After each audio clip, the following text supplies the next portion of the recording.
Mateus 28, de 1 a 10.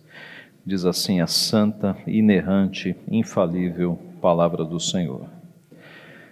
No findar do sábado, ao entrar o primeiro dia da semana, Maria Madalena e a outra Maria foram ver o sepulcro.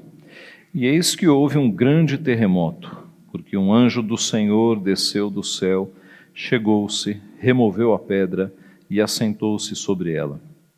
O seu aspecto era como um relâmpago e a sua veste alva como a neve. E os guardas tremeram espavoridos e ficaram como se estivessem mortos. Mas o anjo, dirigindo-se às mulheres, disse: Não temais, porque sei que buscais Jesus que foi crucificado.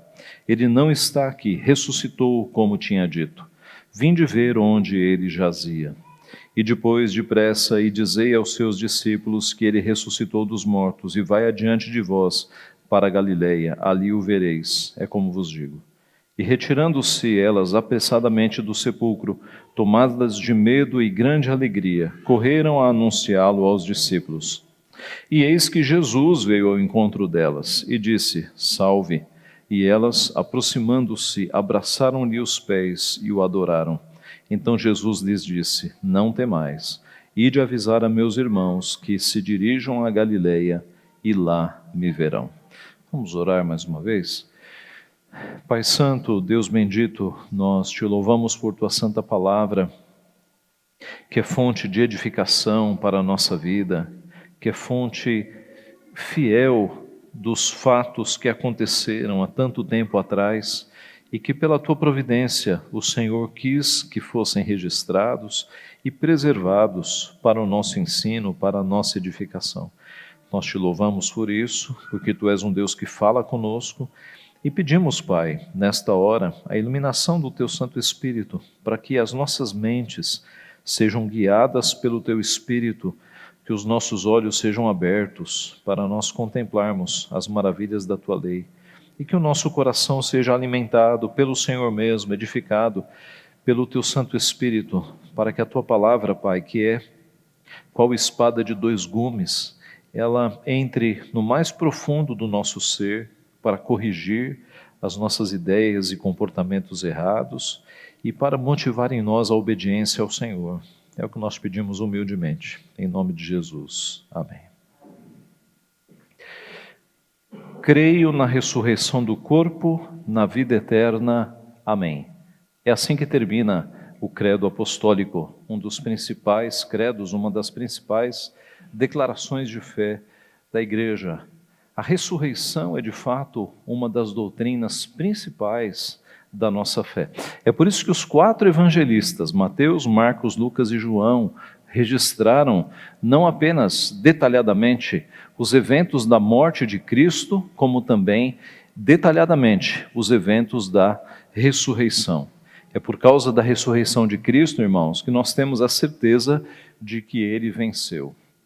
Um túmulo vazio por si só não é garantia da nossa salvação. Um túmulo poderia estar vazio por vários motivos, mas no caso de Cristo, o túmulo está vazio porque o morto ressuscitou. O túmulo está vazio porque aquele que ali jazia, aquele que estava ali morto, ele voltou à vida, ele venceu a morte. Quando nós olhamos para este trecho final do Evangelho, segundo Mateus, nós podemos observar a mensagem maior, que é anunciar com os outros evangelistas que Cristo venceu a morte, que Cristo ressuscitou, mas nós podemos também, sabendo que este é o tema central, observar da perspectiva do clima de temor que envolve todo o texto. Observe, no versículo 4, os guardas tremeram espavoridos, ficaram como que mortos de medo. No versículo 5, o anjo disse às mulheres para não temerem. No versículo 8, as mulheres saíram do sepulcro tomadas de medo. E no versículo 10, Jesus disse a elas: não temais. Então é possível observar o clima de temor que envolve todo este episódio. Por isso que o tema do sermão desta manhã é o temor dos ímpios e o temor dos crentes. A diferença que há entre aquele que teme a Deus de uma forma aterrorizante e aqueles filhos do Senhor que também o temem. A diferença entre esses dois temores. Podemos ver então, em primeiro lugar, que o temor dos ímpios é aterrador. É aterrador. O nosso texto começa no versículo 1 informando que foi no findar do sábado, que as nossas irmãs foram ao sepulcro. Isto é, depois das 6 horas da tarde. A contagem do judeu era sempre das 6 da tarde às 6 da tarde. Então, a sexta deles ia até às 6 horas e o sábado ia até às 6 horas. Ao findar do sábado, ao entrar o primeiro dia da semana, e aqui nós não temos dúvida de que é o domingo, você vai ver pessoas aí pela internet defendendo que Jesus não ressuscitou num domingo, mas os textos bíblicos são claros. Ao findar do sábado, ao entrar o primeiro dia da semana, e aí a ressurreição. Os textos são claríssimos. E veja, isso traz certa confusão, a contagem que o judeu fazia em toda a Bíblia, desde o Antigo Testamento e no Novo. Nós aqui no Brasil, quando nós vamos contar dias, nós excluímos o primeiro dia, e às vezes excluímos até o último. Tá? Na contagem dos judeus, eles incluíam todos os dias. É por isso que Cristo ressuscitou no terceiro dia, porque eles contam a sexta, o sábado e o domingo. Ok? Era uma contagem própria daquela cultura. Diz o texto que Maria Madalena e a outra Maria foram ver o sepulcro. A outra Maria era a mãe de Tiago e de José. Marcos e Lucas registram que elas foram ao túmulo com aromas para embalsamar Jesus. Era uma prática usada naquela época para retardar o processo de decomposição do corpo. Observe que os 12 discípulos, a esta altura, estavam trancados com medo, porque o seu mestre havia morrido. As mulheres não estavam com este medo, mas elas não estavam com uma fé muito ativa, porque se elas tivessem se lembrado de que Cristo ressuscitaria, e ele disse isso várias vezes, elas não teriam ido lá embalsamar o corpo dele, não é? Essa prática era para quem ia ficar morto muito tempo. Mas não culpemos as nossas irmãs, porque os discípulos, os 12, exceção de Judas, que já não está mais, eles tiveram mais contato com Cristo e eles se esqueceram das palavras, das promessas de que Cristo ressuscitaria. Voltando, verso 2, eis que houve um grande terremoto. Na morte de Jesus já havia ocorrido um terremoto, agora na sua ressurreição mais um terremoto, e a palavra nos mostra que na segunda vinda de Cristo também haverá terremotos. A ideia é que parece que Deus marca os grandes acontecimentos da sua palavra com tremores de terra, com terremotos. Faz com que as bases da terra se movam. Como nós vimos na visão de Isaías, as bases do limiar se moveram. Aqui, os grandes fatos da história da humanidade são marcados por tremores de terra, por terremotos. O texto continua, porque um anjo do Senhor desceu do céu, chegou-se, removeu a pedra e assentou-se sobre ela. Um dos evangelistas, narrando o mesmo fato, conta em Marcos 16:3, que no caminho para o túmulo as mulheres estavam preocupadas com o quê? Elas diziam umas às outras, quem nos removerá a pedra para a entrada do túmulo? E eis que o anjo agora, ele remove a pedra. Ele poderia ter removido essa pedra e ido embora, mas ele removeu a pedra, assentou-se sobre ela e ficou ali para dar testemunho de que Cristo de fato havia ressuscitado. O texto narra o aspecto deste anjo, verso 3. O seu aspecto era como um relâmpago, e a sua veste alva como a neve. Seres celestiais na Bíblia têm esta aparência de muito brilho, de muita claridade, o aspecto de um relâmpago no rosto. O homem vestido de linho, de Daniel capítulo 10, que tudo indica era o próprio Cristo ali numa teofania, ele tinha, abre aspas, o seu rosto como um relâmpago, os seus olhos como tochas de fogo. Na transfiguração, em Mateus 17, o rosto de Jesus resplandecia como o sol e as suas vestes eram brancas como a luz. Jesus, relatado em Apocalipse 1, aparece com a cabeça e cabelos brancos como a alva lã, como neve, e os olhos como chamas de fogo. Então, esse aspecto glorioso de rostos brilhando, de rostos como que relâmpagos, é próprio de seres celestiais, a partir de Cristo glorificado e também os anjos quando aparecem. No verso 4, os guardas tremeram espavoridos e ficaram como se estivessem mortos. Os guardas ficaram tão assustados, tão aterrorizados, que eles ficaram como que mortos. Isso pode ser uma descrição, inclusive, de desmaio, de tão aterrorizados que eles ficaram ao ver um anjo com aspecto de rosto de relâmpago. Esse é o terror dos ímpios, meus irmãos. Esse é o terror que abate aqueles que não estão com Deus. Esse foi o temor e o terror que os egípcios tiveram quando eles perceberam algumas pragas.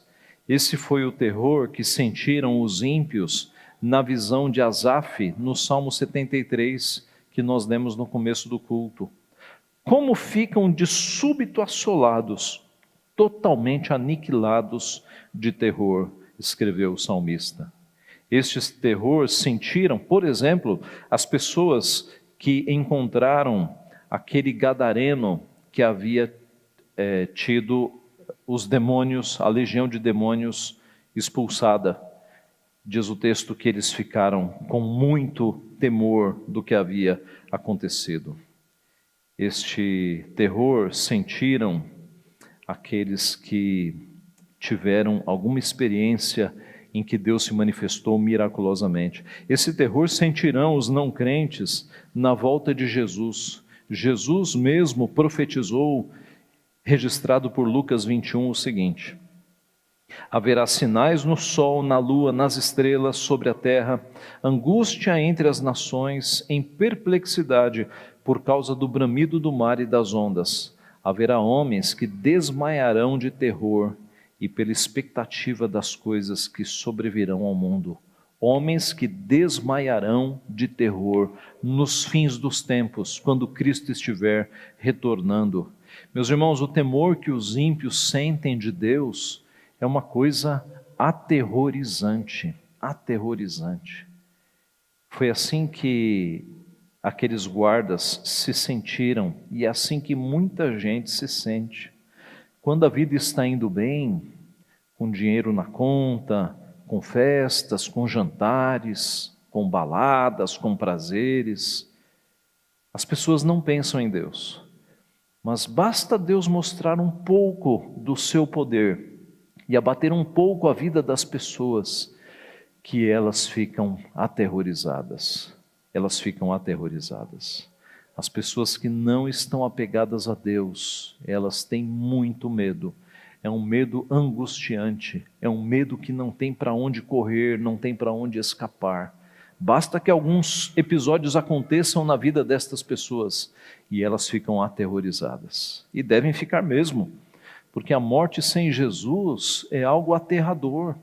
A morte sem Cristo é perdição eterna. Então as pessoas devem temer. Loucos são aqueles que não têm a Deus e não temem, e acham que tudo vai dar certo no final. Eles deveriam estar aterrorizados em saber que eles podem não ser salvos, e não serão se não tiverem a Cristo. Então, meus irmãos, em primeiro lugar, o temor dos ímpios é aterrorizante. Mas, em segundo lugar, o temor dos crentes é confiante. Veja o verso 5. Mas o anjo, dirigindo-se às mulheres, disse: não temais, porque sei que buscais Jesus, que foi crucificado. O temor dos crentes é confiante. As mulheres também temeram, mas nada é dito que elas ficaram como mortas. Nada é dito que elas ficaram ali aterrorizadas. A descrição dos guardas, note, guardas romanos, homens acostumados a ver sangue, homens acostumados a batalhas, homens que a princípio eram corajosos. Mas a descrição destes homens é que eles ficaram aterrorizados, ficaram como que mortos.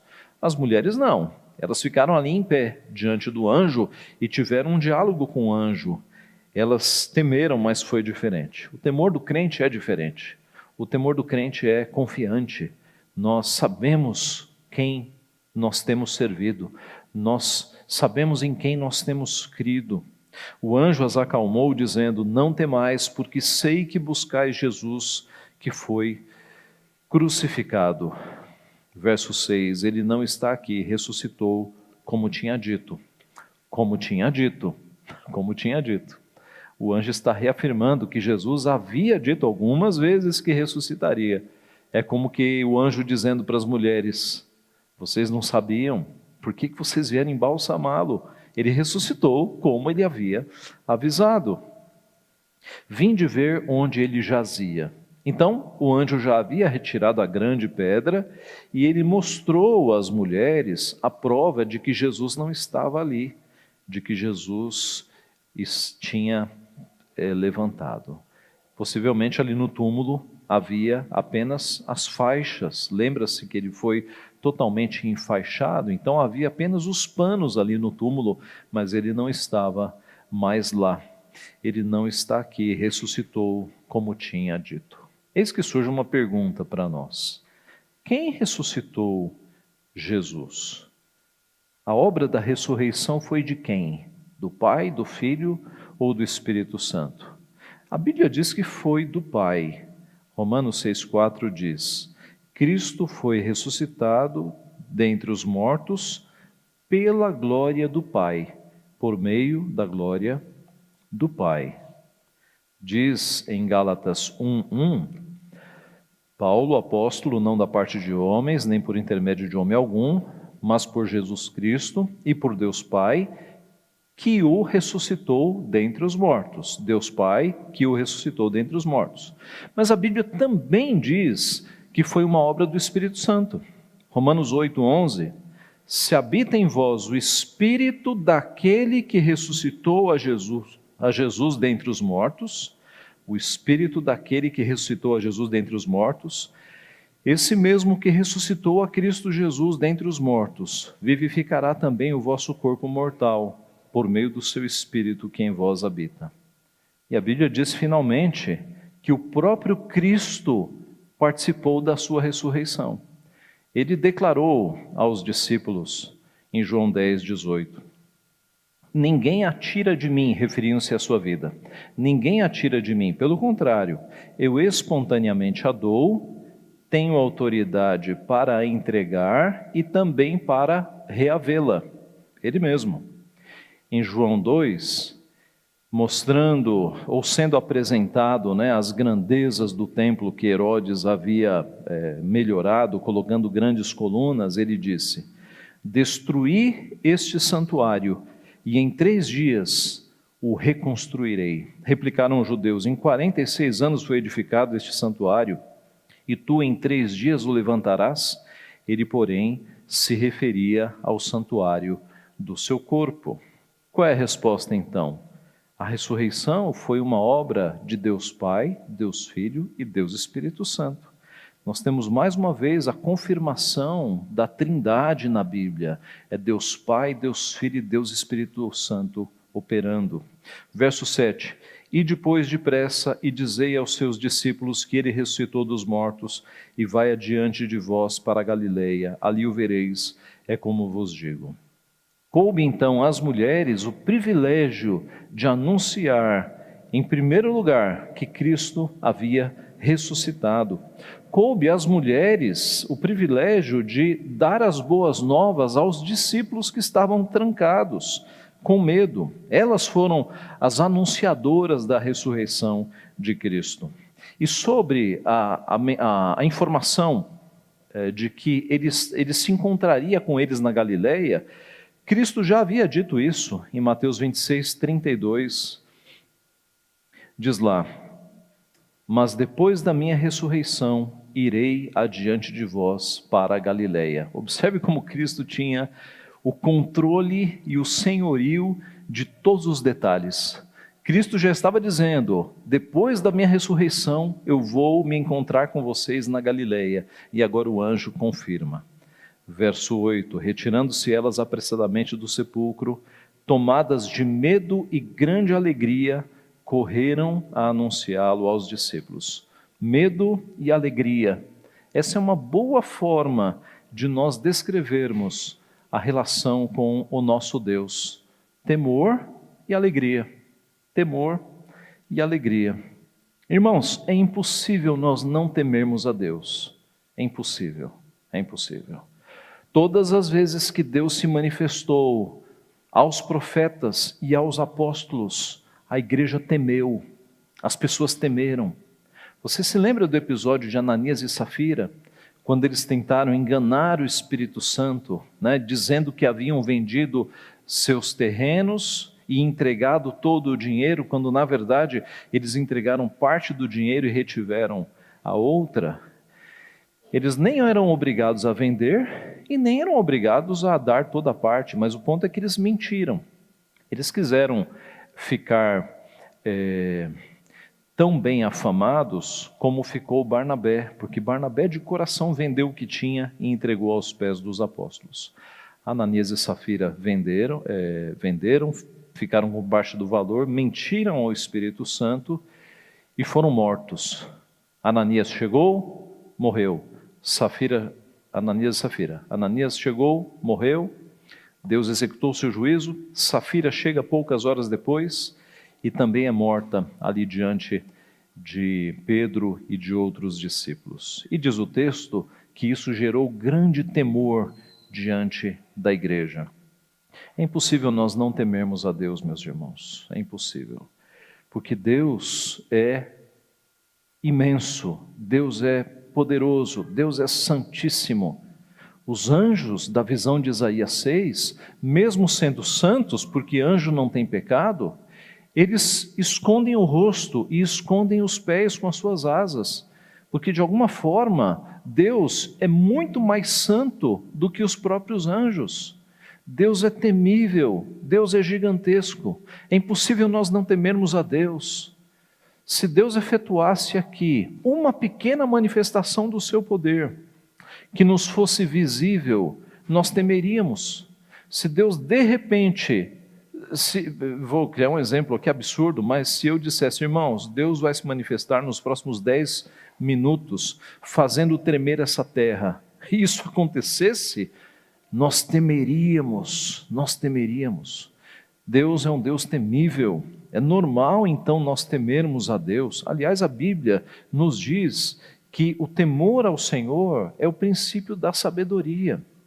E todas as vezes que Deus se manifestou de alguma forma, as pessoas temeram. Foi assim com Abraão, foi assim com Sara, com Moisés, com Isaías, com Pedro na pesca maravilhosa, com a igreja, quando Ananias e Safira foram castigados. Deus produz em nós temor, mas é um temor diferente do temor que os ímpios sentem. Não é um temor aterrorizante, é um temor confiante. Nós sabemos que Deus não vai nos destruir, nós sabemos que Deus é o nosso Pai. É nesse sentido então que a Bíblia ensina: o temor do Senhor é o princípio da sabedoria. É um temor respeitoso e reverente. É um temor que inclui amor e alegria. Mudando o que deve ser mudado, é mais ou menos o que nós sentimos, especialmente quando crianças, com relação aos nossos pais. Nós os temíamos e nós os amávamos. Temor e amor é o que nós temos com relação ao nosso Deus. Nós o tememos, nós o amamos. É um temor confiante. Verso 9: eis que Jesus veio ao encontro delas e disse: salve, e elas, aproximando-se, abraçaram-lhe os pés e o adoraram. Observe que agora o próprio Jesus ressurreto vai ao encontro das suas discípulas. E elas abraçam os seus pés e o adoram. Elas caem nos seus pés para adorá-lo. Elas não abraçam Jesus no mesmo nível das nossas relações humanas, mas elas se prostram. Eu não consigo me imaginar chegando na glória e dando um abraço em Jesus. Isso me parece muita igualdade. Eu me imagino chegando e me jogando nos pés dele. É lá que é o nosso lugar, aos pés de Cristo. E foi isso que aconteceu aqui com as nossas irmãs. Meus irmãos, hoje muitas igrejas tratam Jesus como se Jesus fosse um igual, como se Jesus não fosse digno de adoração, de temor, de reverência. Igrejas que são irreverentes, igrejas que são informais, igrejas que não tributam a Cristo a reverência e o temor e a adoração que Ele merece, porque Ele é Rei dos Reis, Ele é Senhor dos Senhores. O nosso lugar é aos pés de Cristo, adorando prostrados diante dos seus pés. Verso 10, então Jesus lhes disse, não temais, ide avisar a meus irmãos que se dirijam a Galileia, e lá me verão. Note, ide avisar a meus irmãos. Ele não disse, ide avisar aqueles medrosos, traidores, que me abandonaram, que é o que eles eram, de fato. Mas ide avisar a meus irmãos, Veja como Cristo nos trata. Ele não nos trata segundo os nossos pecados, mas consoante a sua grande misericórdia. Ide avisar a meus irmãos. O temor do crente é confiante. Nós tememos ao nosso Deus, Ele é infinito, imenso, santo, santo, santo. Mas Ele é o nosso Pai, nós confiamos nele, é um temor confiante. Eu concluo com algumas aplicações finais. Primeira, um anjo foi testemunha da ressurreição de Cristo. Na volta de Cristo, alguns anjos ou muitos anjos serão aqueles que vão recolher de todas as partes da terra os crentes. Os anjos também estarão envolvidos na volta de Cristo, como suas testemunhas e como seus servos recolhendo os crentes para levar para a eternidade. Segunda, Deus executa o seu juízo em 2 lugares e 2 lugares apenas, ou na cruz ou no inferno. Ou na cruz ou no inferno. Então, ou você foi salvo na cruz, ou Cristo recebeu o teu juízo no teu lugar na cruz, ou será você que receberá o juízo de Deus no inferno.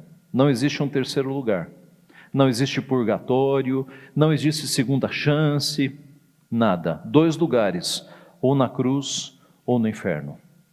Ou você recebeu o juízo, Cristo recebeu no teu lugar na cruz, ou você receberá o juízo no inferno. É por isso que você tem que se preocupar com este assunto. Você já está em Cristo. Cristo já recebeu, você já recebeu a salvação que advém da cruz. Você crê que Cristo morreu por você na cruz do Calvário, que não há mais juízo sobre você, porque Cristo recebeu o juízo que era cabido a você. É por isso que nós devemos pregar o Evangelho. É por isso que o Evangelho trata-se das boas novas, das boas notícias de salvação, para que as pessoas saibam que elas não precisam passar pelo inferno, elas não precisam sofrer no inferno, porque Cristo já sofreu na cruz do Calvário. E aqueles que confiam em Cristo na cruz não passarão pela segunda morte, não passarão pelo inferno. Terceira aplicação, João escreveu na primeira epístola, capítulo 4, versos 17 e 18. Nisto em nós aperfeiçoado o amor, para que no dia do juízo mantenhamos confiança, pois segundo Ele é, também nós somos neste mundo. No amor não existe medo, antes o perfeito amor lança fora o medo. A única forma das pessoas não temerem a Deus de forma aterradora é recebendo o seu amor, é aceitando Cristo como Senhor e Salvador das suas vidas. A única forma das pessoas saírem deste medo aterrorizador é recebendo Cristo e tendo a Cristo como Pai. E aí esse temor aterrorizante se transformará num temor confiante, num temor que nós nutrimos para com o nosso Pai Celeste. Quarta aplicação: Jesus ressuscitou em um corpo renovado, em um corpo apalpável, porque elas caíram aos seus pés, o adorando. Nós também seguiremos o mesmo caminho. Cristo iniciou o caminho da ressurreição, Ele é o primogênito de entre os mortos, as primícias dos que dormem. Ele nos dá o padrão pelo qual nós passaremos. Na nossa ressurreição, os nossos corpos serão renovados, mas nós não seremos espíritos, nós teremos um corpo. Cristo nos fez com corpo, e a ressurreição é para nos devolver o corpo, só que um corpo agora glorificado, sem nenhuma mancha, nenhuma marca do pecado, um corpo totalmente transformado. E por fim, a quinta aplicação: quando nós formos morrer, e todos nós passaremos por isso, os cuidados sobre onde seremos enterrados, como será o funeral, essas questões, irmãos, são de pouca importância, diante do sublime e glorioso fato de que nós estaremos com Cristo e um dia nós seremos ressuscitados. Esses detalhes do nosso funeral são tão pequenos, considerando a grande glória de nós estarmos na presença de Cristo para todo sempre, e de um dia sermos ressuscitados para continuarmos, e então com o corpo, na presença de Cristo, o Senhor. Que Ele assim nos abençoe. Amém.